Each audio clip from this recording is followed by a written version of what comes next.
항상 해가 바뀔 때마다 너무 궁금합니다. 이번에는 어떤 또 새로운 문제가 나올 것입니까? 이렇게 항상 저에게 질문합니다. 저의 답변은 항상 똑같아. 변화 없습니다.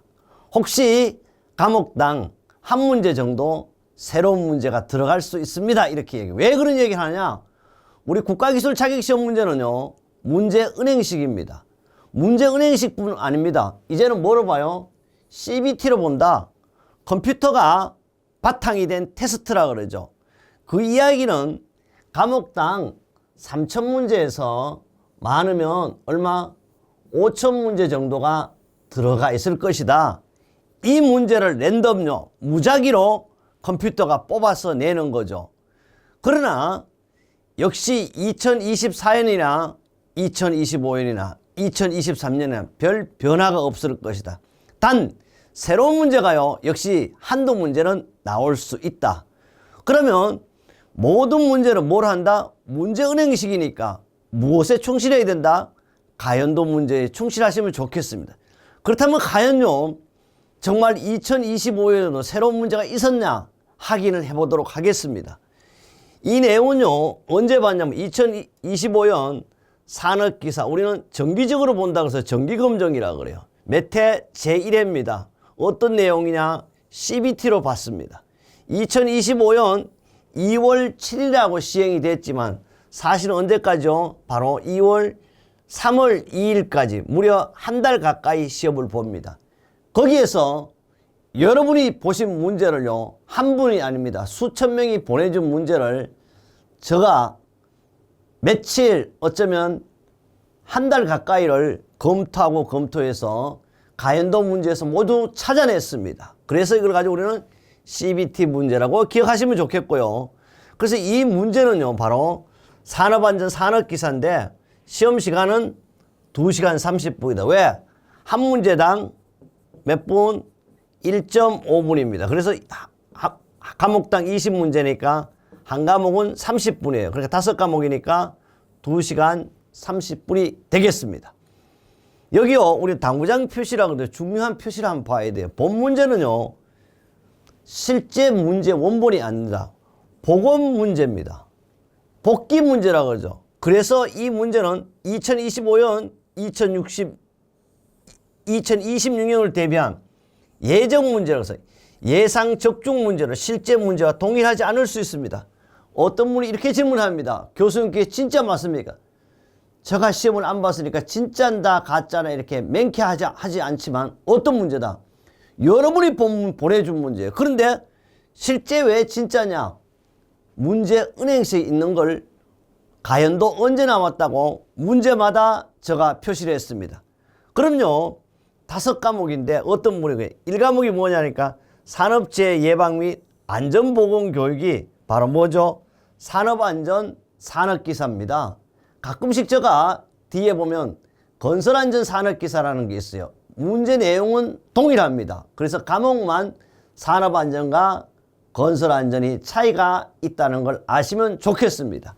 그렇다면요, 우리는 이 산업안전 산업기사에 대해서 1번부터 우리는 20번까지가 1과목이다. 1과목에 대한 내용을 하기 전에 제가 한편으로는 우리 산업안전 산업기사 공부하시는 분들 용서를 구하는 게 있어요. 왜? 제가 강의는 건설안전 산업기사로 강의를 할 겁니다. 그래서 과목만 약간 틀리고 밑에 건설이라는 표시만 틀리지 모두가 다 문제가 동일하다.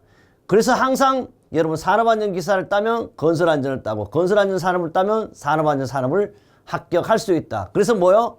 바로 도랑치고 가재 잡고 마당 쓸고 돈 주는 그런 생각을 한다면 좋겠습니다. 항상 생각을 어떻게 긍정적으로 바꿀 때 우리 뭐가 온다? 합격이 올 것입니다. 그래요. 1과목부터 시작해 보도록 하겠습니다. 그래요. 그렇다면요, 1과목부터 보겠습니다. 1과목은요, 산업안전관리론입니다. 산업안전관리론은요, 1번부터 몇 번까지? 20번까지 갑니다. 20번까지. 산업안전보건법령상 어디 있다? 법에 있다. 이러면 법령상 안전보건표지의 종류인데 안전보건표지는 우리는 알아야 돼. 5가지를 크게 분류한다.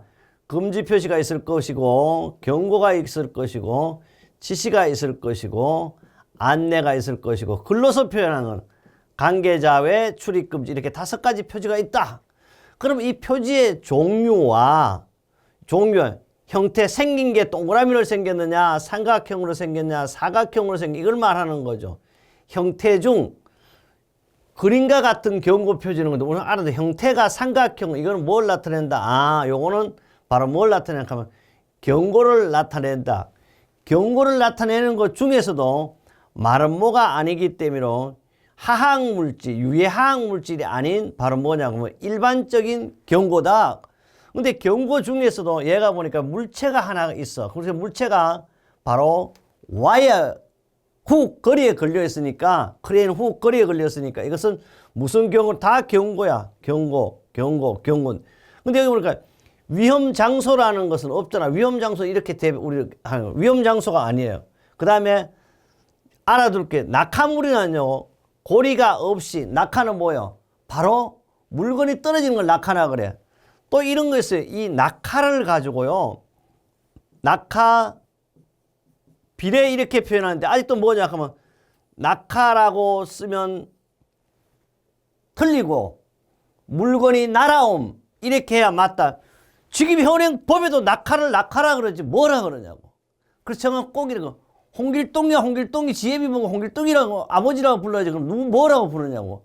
그래서 이것은요 이렇게 낙하 비례를 물건이 날아옴이라고 하자. 이거는 뭐냐 그러면 10년 전입니다.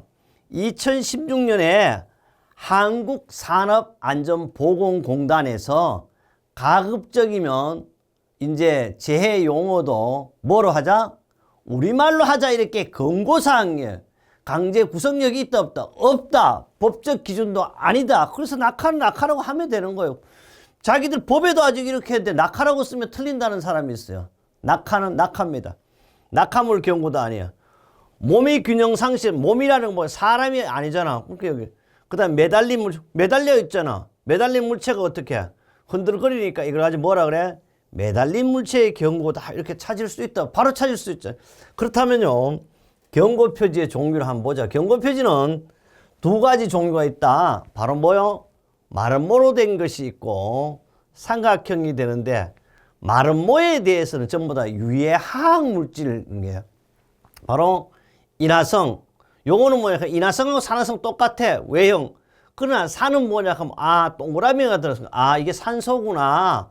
그러니까 산소니까 산화성 물질 경고가 되는 거죠.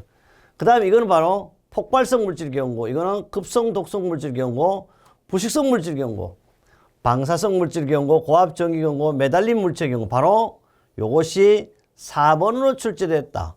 이번 시험에 나온다면 똑같이 이렇게 나온다. 그 다음에 낙하물 경고, 바로 낙하물이에요. 고온이니까 온도가 어떻게 위로 올라가. 만약에 여기 밑으로 뭐가 될까? 저온 경고가 되는 거야. 바로 사람 몸이죠. 몸균형 상실 경고. 레이저 쫙 비치니까 레이저 경고가 되는 거야. 이 레이저 경고도 이렇게 싸면요. 여러분은 안 보죠. 이렇게 보면 이렇게 이 레이저 경고가 이렇게 나올 수가 있겠지. 레이저 강성 경고를 나타내는 거고. 또 바람성, 변이원성, 독식물 전체를 나타낸다. 그 다음에 위험 장소를 나타내고 있습니다. 이 내용은요. 당연히 우리 교재에도 있지만 바로 2017년부터 2024년 2월 15일, 5월 9일 기사, 산업기사 동시에 나왔어요. 또 그뿐 아닙니다. 이 내용은 합격정문 산업안전보건법 시행규칙 어디에 있다? 별표 6에 있다. 이거 어디에? 산업안전법에 있다. 요 내용은요. 실기 어디도 나올까요? 당연히 필답형 시험에도 나온다. 꼭 기억합니다. 그 다음에요. 2번째 문제를 보겠습니다. 2번째 문제를 보니까요. 정말 저는 이런 문제를 엄청 좋아합니다. 다음 중 메슬로우라 그러기도 하고 요걸 읽을 때 마슬로우라고 읽어도 관계없어요. 메슬로우가 제창한 인간의 욕구는 사람의 욕구잖아요. 5단계 이론을 단계별로 옳게 나타낸 것은 마슬로우는요. 사실 우리같이 색깔이 황색도 아니고 검은색 사람이에요. 그러나 이 사람은요. 미국에 와서 공부를 했죠. 또 이분은요.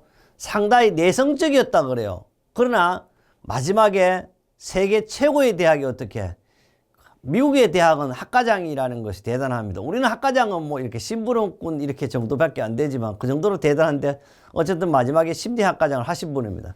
마슬로우는요 5가지 욕구 중에 가장 마지막 욕구를 가지고 뭐라 그래? 자아실현 욕구라 그래서 그걸 가지고 우리는 고차원적인 욕구 1단계를 가지고 뭐라 그래? 우리는 저차적인 욕구죠. 이 저차적인 욕구를 가지고 우리는 첫 번째 생리적 욕구를 찾아야 돼. 1단계 생리적 욕구 1단계 있나 없나? 이 밑에 볼 필요 없어. 다 틀렸어요. 1단계가 생리적 욕구예요. 2단계는 어떻게? 안전욕구. 3단계는 사회적 욕구. 4단계는 존경받을 욕구, 인정받을. 마지막에 뭐다? 자아실현 욕구. 답은 1번이에요.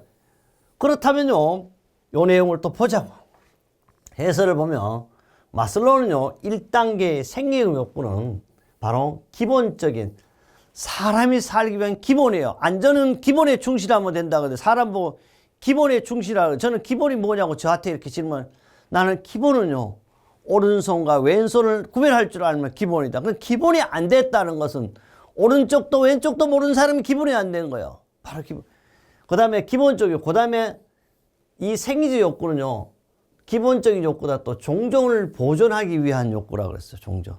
근데 우리는요 어느 날부터 종전 보존을 하는데 너무 힘이 들어가 종전 보존 나는 안 하겠다. 나로서 인생 끝내겠다. 이런 분들이 있다 없다? 많아요. 그래서 제가 참 여기 이렇게 얘기하기도 해요. 저는 가급적 내가 태어났으면 내 새끼를 이런 말 해도 되나? 하나 좀 만들어 보고 싶은 것이 그것은 이제 동물이었는데 뭐 종족 보존입니다. 이게 봐. 그 다음에 기아 배고픈 거라든지 싸우고 나타내는 거 숨 쉬는 거 호흡이에요. 배설이라든지 성욕 이런 모든 것이 뭐에 해당하면 1단계인데 이걸 가지고 우리는 생리적 욕구라 그래요. 2단계는요 안전 욕구입니다. 안전을 구하려는 욕구예요. 생리적 욕구가 되면 그 다음에 안전해야 되고 3단계 뭐요? 안전하면 사회적 욕구를 해야 됩니다. 아무리 돈이 많고 생리적 욕구에 충실했더라도 애정이 있어야 되고 소속에 대한 욕구, 친화 욕구, 친구가 그래서 있어야 되는 친화 욕구. 그 다음 4번째입니다. 4단계는 인정받을 욕구. 사회생활 하잖아요. 사회생활 하면 가장도 되고 사장도 되고 그래야 되죠. 바로 인정받을 욕구입니다. 그래서 이걸 가지고 자기 존경 욕구라고 그래요. 자존심, 명예, 성취. 그 다음에 여기 보면 자위라고 되어 있는데 자위가 아니고 지위입니다. 지위. 정말 용서하십시오. 지위, 승인의 욕구등요. 5단계는요. 자아 실현 욕구로서 잠재적 능력 실현 욕구예요. 또 성취 욕구라고 그래요. 그래서 이런 위로 가면 이렇게 1단계를 가지고 우리는 저차적인 욕구, 2차적을 가지고 우리는 고차적인 욕구가 되겠습니다. 이 내용 역시 합격자들은 뭐라 그래? 20번 이상 출제됐다. 저는 거짓말 좀 못해. 100번 이상 출제됐다. 기사산업에서. 반드시 여러분 몇 번? 100번 이상 출제됐다. 이번 시험에도 출제됩니다. 그 다음에요. 세 번째 문제를 한번 가자고. 세 번째 문제는요. 50인, 50분의요.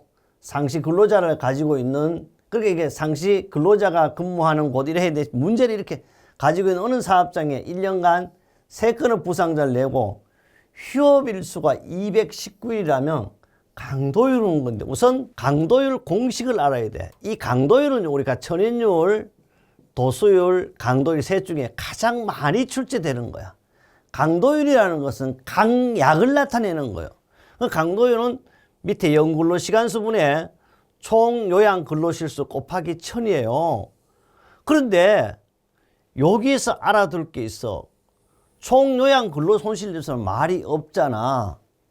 그러니까 이럴 때는 총 요양 근로손실일수라든지 또는 휴업일수라든지 또는 이런 말이 나온다든지는 반드시 365을 300을 해야 돼. 그러나 그리고 여기에 바로 적용할 때는 우리 1급부터 14급까지 장애 등급이라든지 또는 사망이라든지 안 그러면 총 요양 근로손실가 며칠이다 할 때는 이대로 적용하는 거돼요.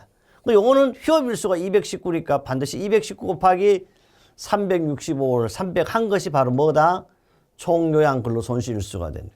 그럼 여기서 알아둘 것은 또 이것도 300으로 하는데 300이란 뭐냐? 밑에 분모가 하루는 8시간, 1년은 300일이니까 뭐 얼마 돼? 2,400이 되는 거야, 한 명당.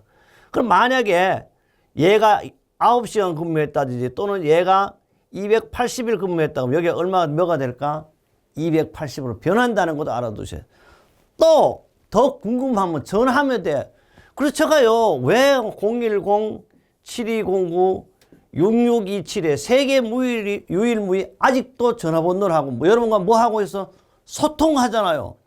보이지는 않지만, 바로 여러분은 저를 보고 있을 거예요. 저는 여러분 못 보지만, 이것도 바로 뭐야? 하면 대화하는 거예요, 대화. 우리 이런 얘기도 대화하면 대놓고 화를 내는 게 대화라고 하는데, 그렇지 않습니다.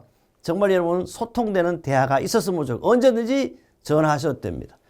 그래서 곱하니까 이거는 뭐 1.5, 이건 또 뭐라, 아직도 잘 몰라요. 이거는 어떻게? 계산기로 하시면 된다. 그래서 시험장에 뭘 가져가셔야 돼요? 계산기를 반드시 가지고 가셔야 합니다. 이 내용 역시 출제됐고, 이번 시험에도 출제될 수 있는 문제입니다. 또 실기 필답형에서도 계산 문제는 나옵니다. 4번입니다. 계산 문제인데요. 평균 근로자가 1000명이에요. 사업장의 도수율이 10.25입니다.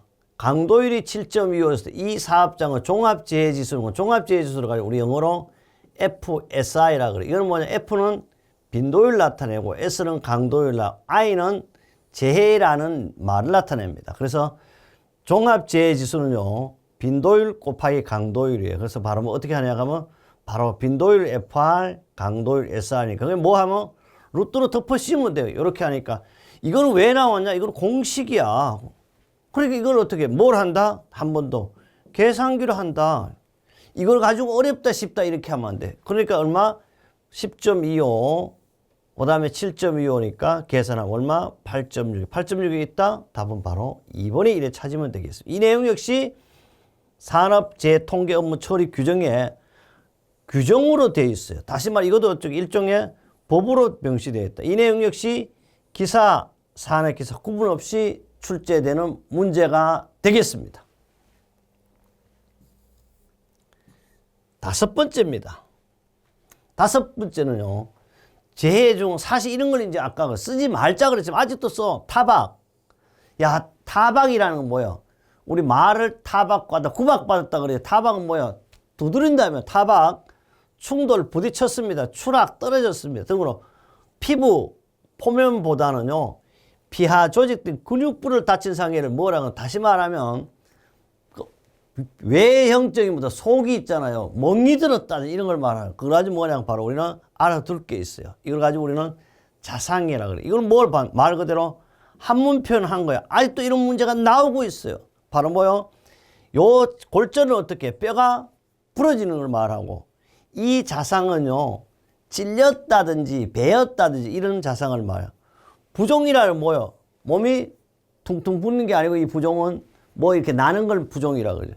이 자상은 봐요. 답은 4번인데, 이 자상은 찔림이에요. 칼날 등 날카로운 물건에 찔린 상이에요.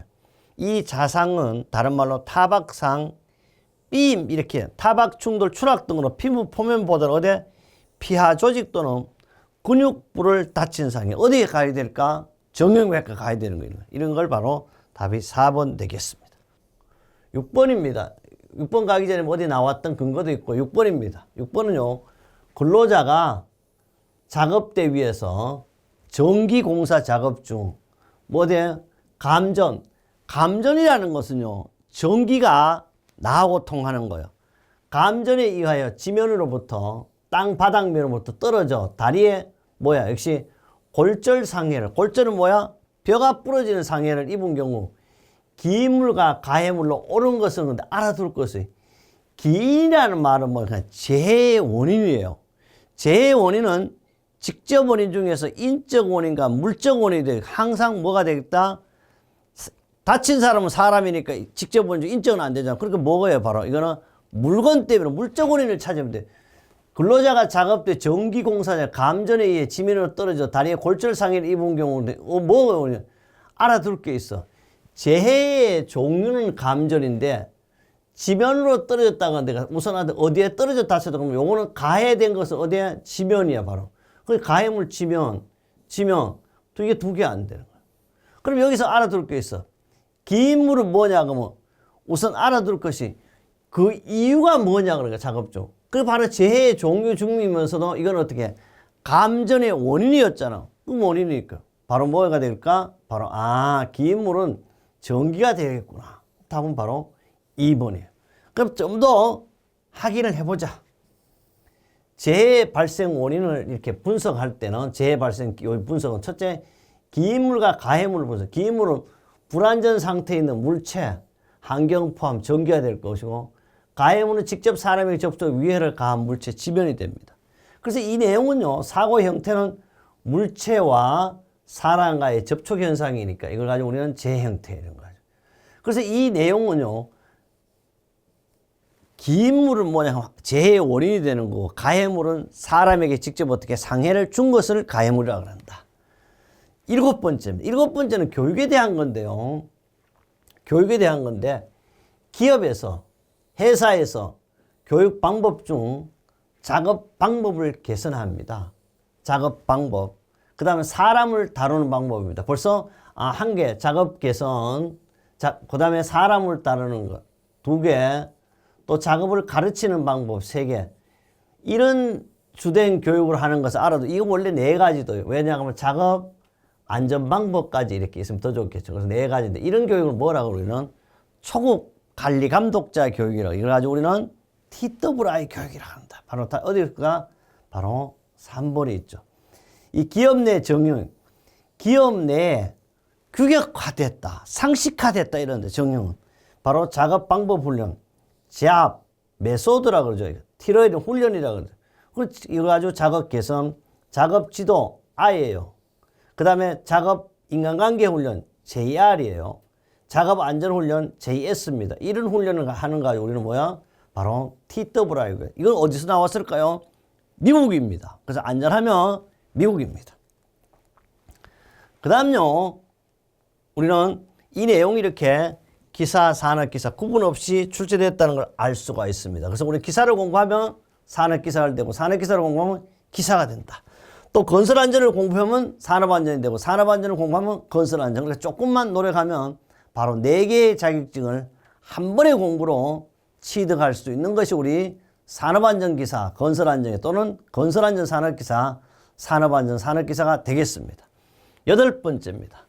OJT입니다. OJT라는 건 온도 잡 트레이닝이거든요. OJT에 관한 설명으로 옳은 것이 그럼 회사 내에 바로 회사 내에서 회사 상사가 회사 직원한테 교육하는 게 뭐 그게 바로 OJT거든. 그럼 보자고. OJT의 설명으로 옳은 것을 맞는 것을 찾으십시오. 집합교육이라는 것은 회사의 모든 전기도 끄고 전 사원이 집합에 사장도 참여하면 좋아. 이걸 가지고 뭐라 그래? 이걸 가지고 이거는 외부 강사를 모셔서 하니까 OJT가 되겠죠. 그 다음에 다수의 근로자의 조직적 훈련을 가는 역시 OJT가 됩니다. 직장의 실적에 맞게 실제적인 훈련을 이거는 뭐예요? 회사 상사가 회사 실정에 맞게 그 부서원 그리고 이건 뭐예요?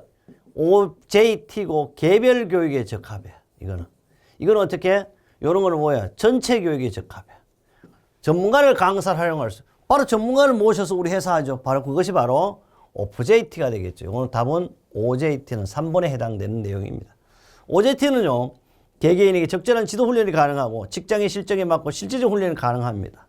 즉시 업무에 연결되는 게 뭔가 관련이 있고요.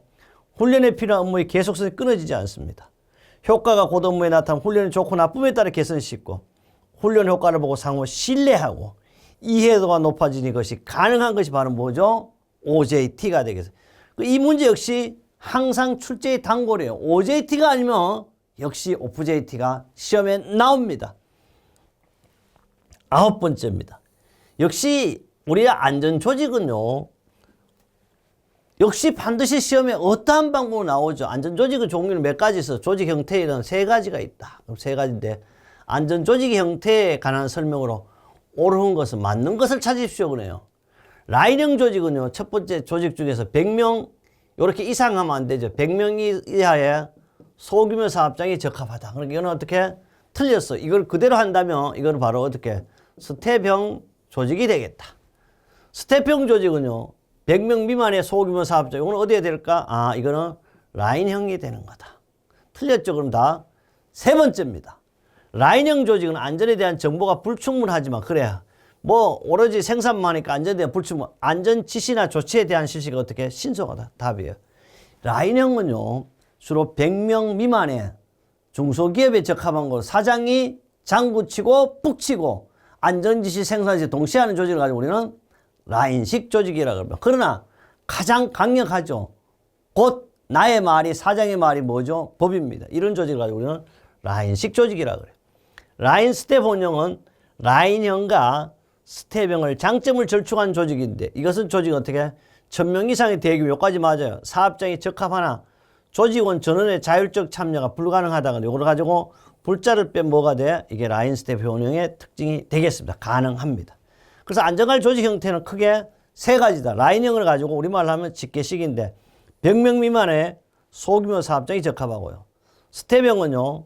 참모식 조직으로서 100명에서 1000명 중규모 사업장이 적합하고 라인 스텝 운영은 복합식이라고 해요. 1000명 이상의 대규모 사업장이 적합합니다. 이 라인 스텝 운영은 우리나라 산업안전보건법에서도 권장하는 조직입니다. 그 다음요. 10번째를 가도록 하겠습니다. 10번째 문제는요. 이게 봐요. 9번째 문제가 이렇게 많이 나왔다는 걸 우리가 알 수 있고 뭐? 안전조직. 그럼 여러분 시험에도 뭐가 나와? 안전조직이 나온다. 10번째입니다. 그래서 최신 정보를 알아야 돼. 그래서 제가 PR하고 이렇게 피가 나도록 아립에다 PR하는 거야. 가급적 2025년 1회 문제입니다. 2회부터 보실 분은 반드시 이 문제 한 번쯤 참고만 해도 59점에 떨어질 걸 60점에 합격할 수 있는 것이 바로 최신 정보다. 결론은 어떻게? 반드시 보셔야 합니다. 이렇게 피가 나고 아리별조 다시 한번 PR합니다. 그 다음에요. 10번째 안전인증 전형장갑금. 우선 여기 우리는 보호구도 안전인증 대상 보호구죠. 안전인증 대상 보호구와 자율안전 확인 보호구가 있는데 안전인증이 바로 뭐야? 전원장갑은 안전인증이에요. 전원장갑의 안전인증 표시 외에요. 추가로 표시해야 할 등급별이라든지 색상의 연결은 옳은 것은 그런데 알아둘 것이 있어요. 우리 전원장갑은요. 우선 알아둘 게 00등급부터 4등급까지가 있는데 실제로 몇 개냐 하면 4등급까지는 다 6개의 등급이 있죠. 00, 0등급이네. 그런데 여기서 뭐냐 하면 알아둘 게 있어. 맞는 것은 우선 알아둘 00등급의 색상은 뭐냐 하면 갈색이에요. 항상 색을 물 때 이거밖에 안 나와. 그럼 답이 갈색. 그 다음에요. 0등급은 빨간색이에요. 그 다음에 1등급은 흰색, 2등급은 노란색, 3등급은 녹색, 4등급은 등색인데 알아둘 게 하나 여기 있어요. 뭘 알아두냐? 이 장갑은 전원장갑은 교류와 직유의 사용 전압이 틀려요. 교류가 00등급일 때 500이에요. 500이면 바로 어떻게 하냐 하면 직유는 몰라도 괜찮아. 1.5를 곱하면 돼. 그럼 750대. 반대로 0등급의 직유의 최대 사용점이 얼마나 하면 1500V. 역시 요거는 반대 1.5 나누면 되잖아. 그러니까 이거는 한 개만 알면 자연스럽게 이 표가 갈로로 이래 가지고 실기 필답형이나 작업형에도 나올 수 있는 문제예요. 그래서 직유값은 교류에 1.5를 곱합니다. 반대로 교류값은 직유를 알기 위해서는 어떻게? 교류 나누기 1.5도 해도 되죠. 이렇게 할 수 있다. 이 내용은 2018년부터 21년까지 나오면 어디에 있느냐? 바로 보호구 안전인증고시 제8조 성능 기준 및 시험 방법. 글쎄가 어떻게 정답 확인을 하라는 거예요. 이 문제는요. 한 문제도 아니 한 개도 오타 없이 하고자 하는 것이 사실 목적이지만 이게 가끔씩 어렵다는 말씀도 드립니다. 네, 11번째입니다. 11번째는요. 인간관계의 메커니즘이 사람이 살아가는데 열등감과 욕구, 불만을 여기 하나 끊어야 돼요. 사회적으로 바람직한 가치를 나타내는 걸 뭐라 그래요? 바로 이거면 나는요 보이지는 않지만 열등감도 있고 욕구, 불만도 있잖아. 이거는 뭐야 되게다. 심리적인 면을 많이 줘. 이런 걸 다른 곳에서 찾아내는 걸 뭐라 그래요? 바로 이거 가지고 우리는 여기서 알아내 이런 걸 견디는 걸 가지고 우리는 기재라 그러는데 기재의 종류는 세 가지가 있어요. 첫째, 도피적 기재와 방어적 기재. 그 다음에 도피적 기재, 방어적 기재, 이제 공격적 기재 이렇게 나오는데 여기서 알아둘 것은 요걸 내가 열등감과 욕구 불만을 사회적으로 바람직한 가치를 나타내는 그건 바로 뭐냐 이기기 내가 좀 부족하지만 어떻게 이기겠다. 이건 어떻게 살고자 하는 거를 이걸 가지고 우리는 방어적 기재라 그래. 보상은 뭐냐 그러면 여기서 그럼 답은 보상은 오로지 나의 작은 열등감을 어떻게 하든지 다른 곳에서 강점으로 발견하는 거예요. 이게 강점으로. 이건 뭐예요? 이거는 요 보상은 육체적인 면이 강해요. 이게 뭐예요? 작은 고추가 맵다. 작은 사람이 땅의 기운을 받는다. 이런 거 가지고 우리는 보상이라고 그래요. 승하는요, 열등감과 욕구를, 이건 뭐예요? 다 내적인 거예요. 그럼 답은 바로 승하가 되겠습니다. 투사는요, 투사라는 것은 자기의 있잖아요. 뭐, 내면적인 이런 걸 가지고 해가 왜 뭘 나타낼 때 무당이 장구 탓을 한다든지 이런 걸 말하고, 동일시는요, 윗물이 맑으면 아랫물도 맑습니다. 그러니까 자기하고 비슷한 걸 발견하면 자기 아버지가 대통령이니까 나도 뭐 대통령을 해달라 이런 것을 동일시라 그래. 그럼 조금 더 해설로서 상세히 보면요. 인간의 적응 기제는 세 가지로 크게 나누는데 우선 도피 기제, 방어 기제, 공격 기제인데 실제 여기 어떻게 방어 기제에 대한 내용이었죠. 도피 기제는요. 갈등을 해결하지 않고 도망가는 거. 이 세상 살기 싫으니까 나 도망가겠다. 그래서 억압입니다. 무의식적으로 아무 데나 막 씻어넣어 보이지 않는데 탁탁 넣는 걸 억압이라고. 태행은요. 유아 시절을 돌아가 버립니다. 5살 난 아이가 대소변을 잘 가렸는데 동생이 태어나니까 다시 대소변을 가지지 못해. 이걸 가지고 우리는 태행이에요. 백일몽입니다. 꿈속에서 모든 것을 해결합니다. 대통령도 됩니다. 그 다음 고립입니다. 외와의 접촉을 끊습니다. 조금 나쁜 얘기 이제 꼭 맞는 거는 자연에 산다라든지 뭐 이런 걸 가지고 우리는 고립이라고 합니다. 그 다음에 이제 방어적 기제는 이거는 이렇게 우리는 다 이렇게 해야 돼요. 갈등을 이겨내려는 능동성과 어떻게 적극성이 있어요. 첫 번째가 보상입니다. 열등감을 다른 곳에 강점을 말합니다. 내가 작지만 야 고추도 작은 게 맵지 않냐 이렇게 강하기는. 그 다음에 합리화입니다. 자기 변명, 자기 실패, 합리화, 자기 비하입니다. 지가 잘못해놓고도 어떻게 해서 자기 것이 맞다든지 이렇게 합리화시키는 것. 이거는 사기꾼이죠, 일명의. 승합니다. 요거죠. 우리 답은 열등감과 욕구불만을 사회적으로 바람직한 가치로 나타내는 것입니다. 동일시입니다. 힘있고 능력 있는 사람을 통해 자기 만족을 얻으려고 하는 거고요. 투사입니다. 자신이 열등감을 다른 것에 던져 그것들도 결점이 있음을 발견해서 열등감에서 벗어나야 하는 것입니다. 공격기제는요. 직접적과 간접적인 방법이 있다. 주로 나오는 것이 방어기제에서 나오는 것. 특히 많이 나오는 것이 승하다. 그 다음에 12번째요. 착오입니다. 이 착오라는 말은요. 실수의 실수. 또 다른 말 영어로 하면 휴먼 에러를 말하죠. 착오의 요인 중 인지과정의 착오에 해당되지 않는 것은 간에 인지라는 것은요. 우리 인지과정은 뭐냐면 우리는 이거 정신적인 거죠. 사실 정신적인 면이 가장 많아요. 착오예요. 인지과정은 봐요. 뭐냐 하면 정신적이라니까 정서가 있잖아요. 불안정하다. 정서가 불안정한다는 건 집중하지 못하다 또는 가만히 있지 뭐 이런 정서가 있죠. 감각 차단 현상이라는 것은 이거는 뭐냐 감각 차단 현상은 우리는 너무 피곤할 때 어떻습니까? 눈 감고도 다른 일을 할 수 그런 현상이 감각 차단 현상. 그냥 무의식적으로 하는 거. 이것도 역시 정서적인 그 식의 착오 요인제 인지과정 착오고요. 그 다음에 정보 부족입니다. 정보 여기서 알아둘 거 있어요. 정보 부족은요. 이거는 판단 과정의 착오예요. 만약에 정보량의 저장이 한계가 이거는 또 어떻게 해요? 한계라는 말이나 뭐가 돼요? 인지가 되는 거예요. 왜? 무리가 나쁘니까 기억을 많이 못한다 이런 거.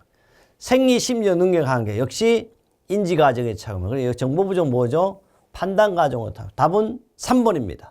그래서 인지 과정은 생리라든지 심리적 능력에 한계가 있다든지 정보량 정보 수용 능력에 한계가 있다든지 감각 차단 현상 정서 불안정 등이 되겠습니다. 그 다음에요. 여기 판단 과정의 착오를 조금 더 본다면 그 보충학습에 보면 판단은 뭐냐 하면 자기 합리화. 자기 합리화 뭐죠? 우리는 공격적 방어적 기제 중에서도 어떻게 하는지 살아남기 위해서 자기 합리화 이런 것. 능력 부족. 능력 얘기를 제가 엄청 능력 A라는 것은 뭐죠? 바로 능력이 있다는 것은 A급은 한국공업국의 한국산업표준에도 정해져 있다. 능력, 어빌리티는 나리지 곱하기 스킬이에요. 정보 부족, 바로 이것은 뭐다? 판단 과정의 착오였습니다. 자신 가행, 이것도 판단 과정, 작업 조건 분량. 그래서 답은 바로 정보 부족은 인지 과정이 아니고 판단 과정이었다. 13번째입니다. 여기 또 비슷한 게 나오네요. 인간관계 메커니즘 중 다른 사람의 행동 양식이나 태도를 투입시키거나 다른 사람 가운데서 자기와 비슷한 것을 발견하는 것을 뭐라 그래? 윗물이 맑아야 아랫물이 맑고 아버지가 대통령, 나도 대통령. 그걸 가지고 우리는 동일시 또는 뭐라 그래? 동일하라고 이야기했습니다. 그걸 바로 동일하는 다른 사람의 행동 양식, 태도를 투입시키는 다른 사람 가운데 자기가 비슷한 점을 발견하는 것이고 부모의 행동은 중요한 인물도 태도나 행동을 따라하는 걸 가지고 우리는 바로 동일하, 동일시라고 합니다. 그 다음요, 14번째입니다. 보호구는요, 우리는 안전인증 보호구가 있고 자율안전 확인 보호구. 여기도 역시 안전인증입니다. 안전인증 고시에 따른 안전하의 정의입니다. 안전하의 정의 중 갈란에 알맞는 것은 거예요. 작업은요, 경작업용 안전하라고 해요. 작업하는, 안전하는 중, 경, 작업화가 있겠죠. 그래서 경작업은 가벼운 일에 하는 것. 경작업은 안전하라는 것은 몇 밀리미터의 낙하 높이, 이거는 항상 하는 250mm, 250mm의 낙하 높이에서 시험했을 때 충격과 몇 킬로노트나 압축 하중이라고 바로 이거는 4.4 플러스 마이너스 0.1kg 압축 하중이 시험했을 때 압박에 대하여 보호해 줄 수 있는 선심을 부착. 선심이라는 것은 발끝 부분이면 발끝 부분을 말하는 발끝 부분에 쇠가 들어있어. 선심을 부착하여 착용자를 보호하기 위한 안전화를 우리는 뭐라 그래? 경작업은 안전한데 안전화의 시험 높이는 몇 밀리미터? 250mm. 압축 하중은 4.4kN. 답은 4번이 되겠습니다. 그렇다면 계속해서 해설을 좀 더 보죠. 안전화의 높이는요, 무거운 중자 쓰, 무거운 중자 이래 쓰는 거고요. 무거운 중자를 쓰는 거고, 그 다음 보통 작업은 이거는 일회용 중자를 쓰고요. 경작업은 가벼운 거예요. 그래서 바로, 시험에 나온 것은 바로 우리는 경작업은 높이가 얼마? 250mm입니다. 압축 하중은 4.4kN이 되겠습니다. 이 내용은요, 보호구 안전인증고시 제5조에 나와 있다. 15번째입니다. 산업안전보건법령상 상시 근로자의 산출 내역에 따라 연간 국내 공사 실적액이 50억 원이고 건설업 월 평균 임금이 250만 원이며 노무 비율이 0.06인 사업장의 상시 근로자 수는 상시 근로자 수는 이제 역시 이런 걸 몰라야 돼. 이거는 공식을 기억하면 돼요. 상시 근로자는 건설업 월 평균 임금 곱하기 12에 이거는 바로 12달이니까. 그다음 연간 국내 공사 실적액 곱하기 노무 비율입니다. 그러면 건설업 월 평균 임금이 얼마냐 그러면 250만 원. 250만 원 곱하기 12 상수 그대로 들어가죠. 그 다음에 연간 국내 공사 실적이 얼마냐 하면 50억 원. 50억 원 그대로 왔죠. 그 다음에 노무 비율이 얼마? 0.06이래요. 하면 10이에요. 그럼 어디 있노? 바로 이렇게 찾으면 된다. 역시 어떻게? 계산기로 사용한다. 이 내용은 산업안전보건 시행규칙 별표일 건설업체 산업재해 발생률 및 산업재해 발생 보고 의무 위반 건수의 산정 기준과 방법입니다. 그러면 이런 거는요, 왜 이렇게 나왔냐고, 이건 뭐예요? 법에서 이렇게 만들어 놓은 거고, 이것은 뭐예요? 공식입니다. 그럼 상시근로자 하면 이렇게 건설업 월평균 임금 곱하기 12, 연간 국내 공사 실적액 곱하기 노무비 이렇게 기억하고 있어야 돼, 이런 거 정도는. 16번째가 되겠습니다. 16번째를 보니까요, 다음 중 산업재해 통계입니다. 통계에 관한 설명 중 적절하지 않는 것은 틀린 것을 찾으십시오. 그러면 산업재해 통계는요, 구체적으로 표시해요. 당연히 우리는 공부할 때 어떻게 구체적으로 해야 돼. 시험에 나올 내용으로요. 구체적으로 표시되어야 합니다. 산업재해 통계는요, 안전활동을 추지하기 위한 어떻게 역시 기초자료가 되어야 합니다. 산업재해 통계만을 기반으로 해당 사업장의 안전 수준을 추측한다는데 이건 또 산업재해 통계만을 다른 모든 자료도 있어야 되고요. 요것도 벌써 틀렸죠. 또 해당 사업장 안전 수준 어떻게 추측하면 되나 안 돼? 추측하면 안 돼. 예측하거나 정량화해야 돼. 벌써 이렇게 틀렸죠. 이런 걸 가지고 우리 뭐예요? 말장난이죠. 넷째, 산업재해 통계의 목적은요, 기업에 발생한 산업재해에 대하여 효과적인 어떻게 대책을 한다. 항상 대책에는 반드시 뭐가 대책에는 3위가 들어간다. 3위는 교육과 기술과 동료 꼭 이게 뭐 모든 안전의 대책은 3위가 들어가게 돼요. 답은 3번입니다. 그럼 해설을 조금 더 보도록 하겠습니다. 산업재해 통계는요, 반드시 어떻게 한다? 구체적으로 표시하고, 통계의 목적은요, 기업에서 발생한 산업재해에 대해 효과적인 대책을 강구한다. 이 대책은 제가 있죠. 3위를 해야 된다. 산업재해 통계는요, 안전활동을 추진하기 위한 기초 자료입니다. 17번째입니다. 공정안전보고서의 안전운전계획에 포함할 세부 항목이 아닌 것은 틀린 것을 찾으십시오. 근데 이게 참 이런 것은요 엄청 어려워. 왜냐하면 공정안전보고서에는요 강의적으로 4가지고 이거는 다 세분의 안전운전계획에 들어갈 내용이 아닌 것은 건데 여기 참 이런 건 저도 이렇게 딱 보면 바로 찾기가 어려워요. 근데 여기서는 이제 답이 뭐냐 하면 알아둘 것이 안전운전계획에 포함해야 할 세부 항목이 아닌 것은 안전운전계획에 안 들어가는 것은 이제 우선 설비 배치도입니다. 설비 배치도는요 안전운전에 포함되지 않아요. 이거 저는 답을 아니까 그런데 당연히 설비 안전운전계획에는 안전작업허가가 들어가고요. 도급업체 안전관리계획도 들어갑니다. 설비점검, 검사, 보수계획, 유지계획 및 지침서도 들어갑니다. 이 문제는 상당히 어려운 문제 하나인데 보겠습니다. 안전운전계획은요 지침서, 설비점검, 검사, 보수계획, 유지계획 및 지침서, 안전작업허가, 도급업체 안전관리계획, 근로자 등의 교육계획, 가동전 점검지침, 변경요소 관리계획, 자체검사 및 사고조사계획, 그 밖에 안전운전에 필요한 사항 등이에요. 이 내용은요 산업안전보건법 시행규칙 50조 공정안전보고서 세부 내용 등에 나옵니다. 그래서 이 문제는 조금 어렵다. 근데 어렵게 생각하면 끝이 없지만 반대로 생각하면 어떡해요? 시험 문제 나오면 똑같이 답이 몇 번? 1번이라는 걸 우리가 알 수가 있잖아요. 왜? 그게 바로 CBT고 문제 은행식입니다. 18번째입니다. 18번째는요. 기업 내 정형교육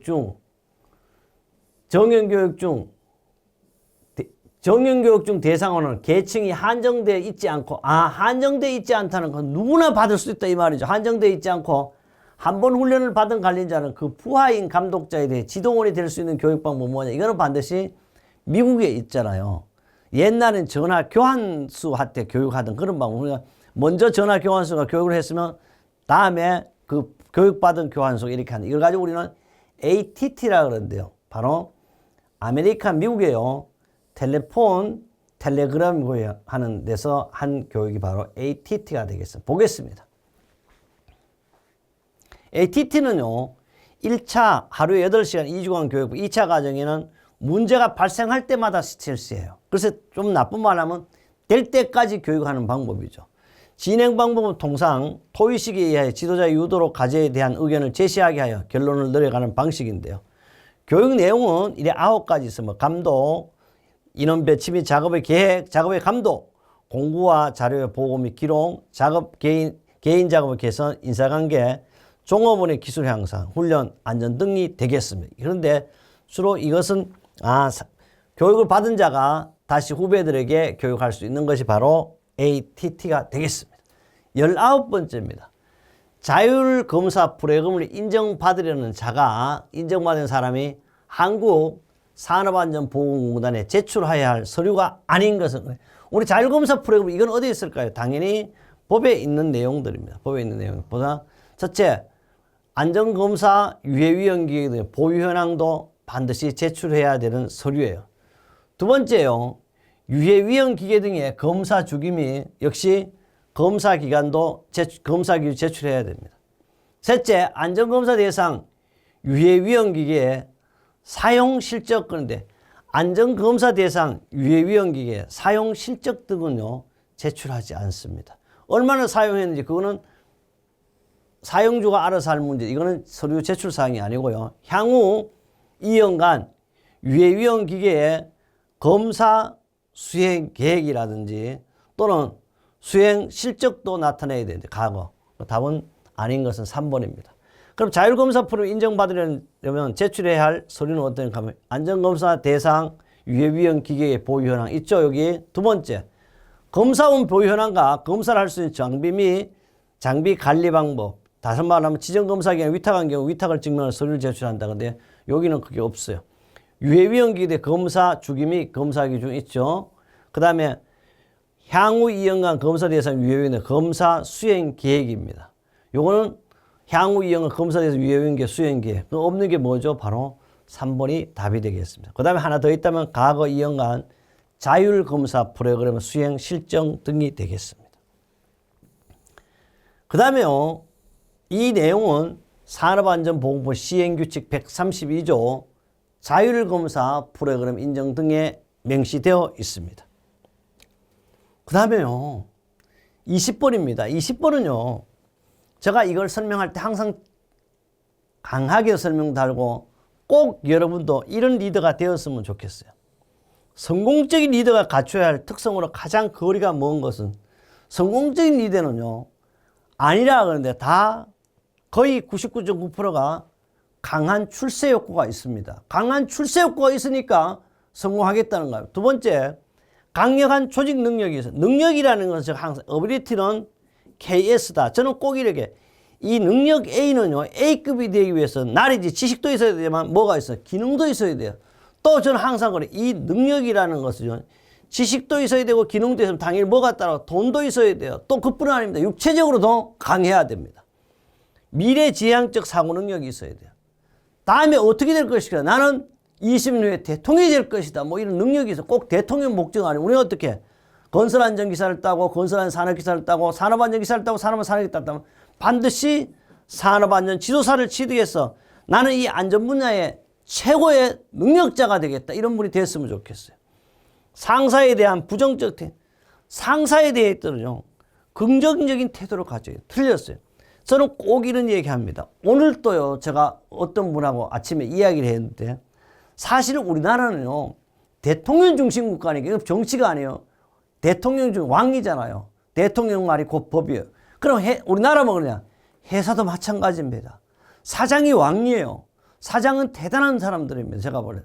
그런데 내가 거기에 일하는데 나는 가장인데 부장이 좀 부족하다. 맨날 사장한테 부장 욕해. 그러나 사장이 볼 때는 부장이 월등히 낫기 때문에 가장이 니는 가장이고 위에 부장입니다. 그뿐 아닙니다.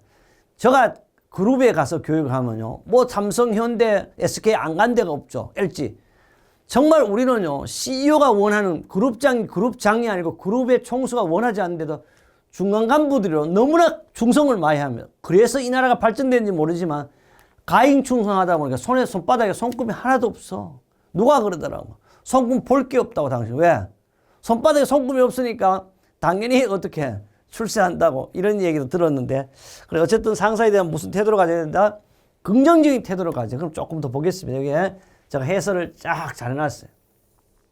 봐요, 뭐요? 성공적인 리더의 특성은요, 업무 수행 능력이 뛰어나야 돼요. 능력이잖아요. 강한 출세 욕구가 있어야 돼요. 상사에 대한 어떻게 긍정적 태도입니다. 강력한 조직 능력, 원만한 사교성, 누구하고도 잘 어울려야 돼. 판단 능력이 있어야 돼. 전부 능력이에요. 자신에 대한 긍정적 태도. 자기를 있잖아요. 자존심이 없어요. 우리 여러분들은. 이렇게 하면 나는 괜찮은 사람이 내 정도면 이렇게 이야기해야 되는 거 아닙니까? 바로 자존심이 있어야 됩니다. 여러분 자신을 나는 괜찮다. 능력 있는 사람이라고 스스로 믿어야 됩니다. 또 매우 활동적이면 공격적인 도전을 가끔씩 해야 돼요. 또 실패에 대한 당의 두려움이 있죠. 야, 혹시 나는 10년 후에 대통령이 안 되면 어떨까? 당장 내일 산업안전지도사 떨어지면 어떨까? 이런 생각이 있지 왜 없겠냐고.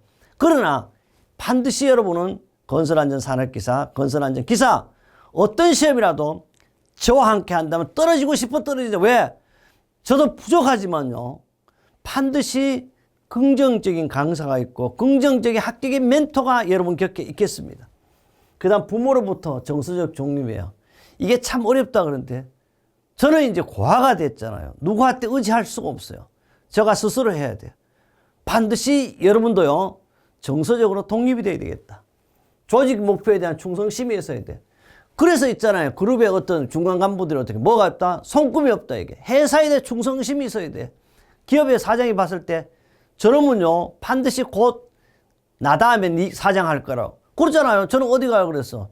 엄청 큰 자동차 공장 가서 여기에 강의 등록 여러분이 이 회사 대표가 됐으면 좋겠어요. 꼭 이런 얘기하면. 지금 여러분, 저의 강의를 듣는 분은요, 공무원 하든지, 그 다음에 뭐 기업에 다니든지, 어느 요소의 위치에 계시면 반드시 곧 최고 정상에서 여러분 저와 만났으면 좋겠습니다. 여러분이 CEO가 됐으면 좋겠어요. 그 다음요, 자신의 건강과 체력 단련도 해야 돼. 이것이 바로 성공적 리더의 특성이 되겠습니다. 그래요.